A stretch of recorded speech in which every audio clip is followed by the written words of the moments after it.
السلام علیکم، آپ دیکھ رہے ہیں برین فیول ٹی وی۔ آج ہم پاکستان پینل کوڈ کے سیکشن 475 کے بارے میں پڑھیں گے۔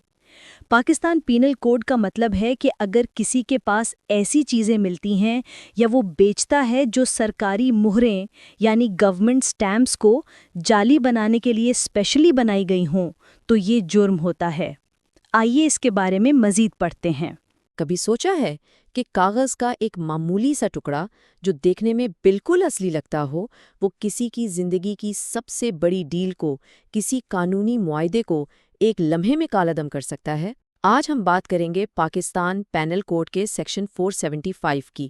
یہ وہ قانون ہے جو جعلی سٹیمپ پیپرز کے خطرے سے نمٹتا ہے، اور سچ پوچھیں تو اس کے بارے میں جاننا ہم سب کے لیے بہت ضروری ہے۔ چلیں اس کو ایک کہانی سے سمجھتے ہیں۔ یہ کہانی ہے نوید نامی ایک وکیل کی۔ نوید نے سوچا کہ چند روپے بچا لیے جائیں، لیکن اس نے جو راستہ اپنایا وہ اسے سیدھا قانون کے شکنجے میں لے گیا۔ اس کی ایک چھوٹی سی غلطی ایک ایسی مثال بن گئی جو ہمیں بتاتی ہے کہ یہ قانون کتنا سنگین معاملہ ہے۔ تو آئیے پہلے حصے میں دیکھتے ہیں ایک وکیل کا مہنگا شارٹ کٹ۔ آخر نوید کے ساتھ ہوا کیا تھا؟ دیکھیں، سب کچھ شروع ہوا ایک بہت ہی معمولی سے فیصلے سے۔ نوید نے ایک غیر لائسنس یافتہ وینڈر سے سستا سٹیمپ پیپر خرید لیا۔ پھر اس نے وہ پیپر ایک بہت اہم پراپرٹی کی سیل ڈیڈ میں استعمال کر لیا۔ بظاہر سب ٹھیک تھا، لیکن جب معاملہ عدالت پہنچا تو ساری حقیقت کھل کر سامنے آ گئی۔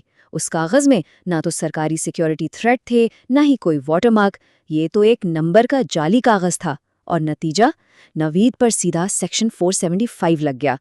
وہ جو چھوٹی سی بچت کی تھی نا، وہ اس کے پورے کریئر کی سب سے بڑی مصیبت بن گئی۔ تو سوال یہ اٹھتا ہے کہ آخر یہ کون سا قانون تھا جس نے نوید کو یوں پکڑ لیا؟ تو آئیے دوسرے حصے میں دیکھتے ہیں کہ یہ قانون یعنی سیکشن 475 آخر ہے کیا؟ اچھا، تو یہ سیکشن 475 ہے کیا؟ دیکھیں، قانون اس بارے میں بالکل واضح ہے۔ یہ سرکاری سٹیمپ پیپر کو جعلی بنانا، اسے بیچنا، اور یہ بہت اہم ہے، جان بوجھ کر اسے کسی بھی قانونی دستاویز میں استعمال کرنا، ان سب کو جرم قرار دیتا ہے۔ آسان لفظوں میں سمجھیں، اگر کوئی بھی شخص حکومت کو ٹیکس دیے بغیر جعلی سٹیمپ پیپر بنا لے یا اسے استعمال کر لے تو وہ سیدھا سیدھا اس قانون کی زد میں آ جاتا ہے، اور اس کی سزا عمر قید تک بھی ہو سکتی ہے۔ تو پھر سوال یہ ہے کہ اصلی اور نقلی سٹیمپ پیپر میں فرق کیسے پتہ چلے؟ دیکھیں، اصلی سٹیمپ پیپر میں ہمیشہ سرکاری مہریں ہوتی ہیں، خاص سیکیورٹی تھریڈز ہوتے ہیں اور واٹر مارکس بھی، اور یہ ملتا بھی صرف لائسنس والے وینڈرز سے ہے۔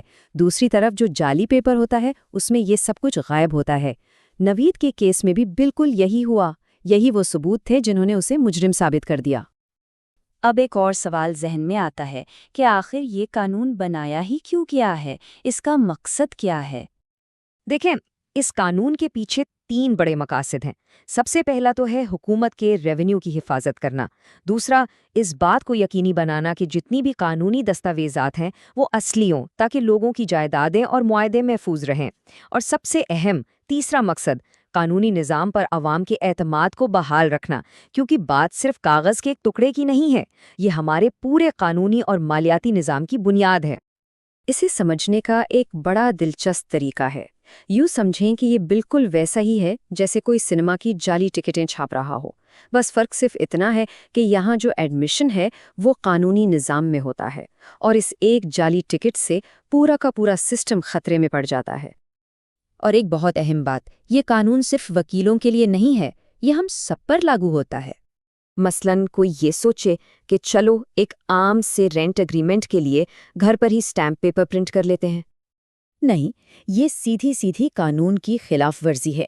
اس سے کسی کو نقصان پہنچے یا نہ پہنچے، یہ کام بذات خود سیکشن 475 کے تحت ایک جرم ہے۔ چلیں آخر میں اس قانون کو ہمیشہ یاد رکھنے کے لیے کچھ اہم نکات پر نظر ڈالتے ہیں۔ اسے یاد رکھنے کا ایک آسان طریقہ ہے STAMP کا ایکرونیم۔ ایس سے اسٹیٹ ایشوڈ اونلی، یعنی یہ صرف ریاست جاری کر سکتی ہے۔ ٹی سے ٹیمپرنگ از اے کرائم، مطلب اس میں کوئی بھی تبدیلی جرم ہے۔ اے سے آتھینٹسٹی ریکوائرڈ، اس کا اصلی ہونا لازمی ہے۔ ایم سے مینڈیٹوری فار لیگل ڈاکس، یعنی قانونی دستاویزات کے لیے ضروری ہے۔